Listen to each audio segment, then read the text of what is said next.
My name is Willie Thomas. I serve as Assistant to the President for Equity and Inclusion here at Cleveland State Community College. A lot is going on in our country, and we want you to know that your voice and life matters. Please come share with us.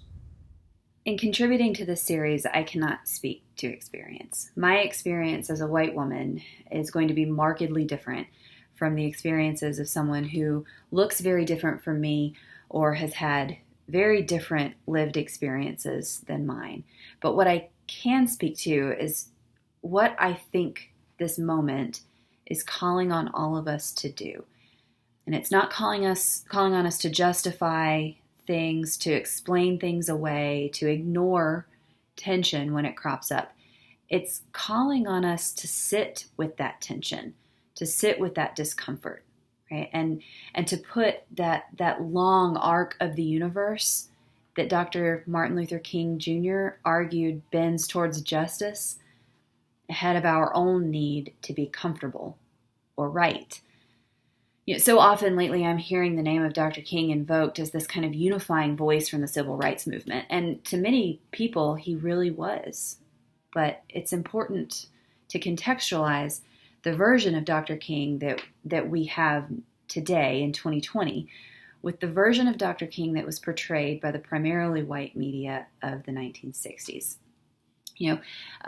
Dr. King was often asked in interviews. He made this name for himself as being this leader of nonviolent direct action. So he was asked in interviews often what he thought about racial tension and racial violence when the violence cropped up. And he responded more than once by saying, "A riot is the language of the unheard." And he would follow that by asking, "And what is it that America has failed to hear?" You see, Dr. King wasn't portrayed widely as a unifying voice during the civil rights movement. He was portrayed as a rabble-rouser, a troublemaker, as someone who created tension and someone who created violence. He was not always differentiated from the violence that was happening in this era. But he also didn't distance himself from it when asked about it directly. We have the luxury of hindsight now, and out of that hindsight has come this very different narrative about him.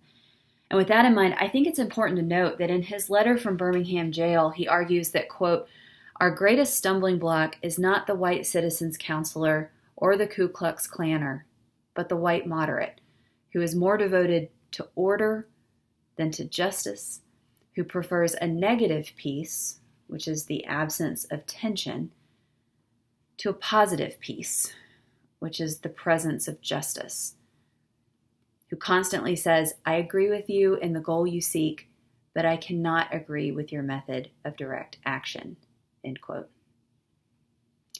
That method of direct action, by the way, was what we now know as his commitment to nonviolent protest, and the thing that we're sometimes calling for in 2020.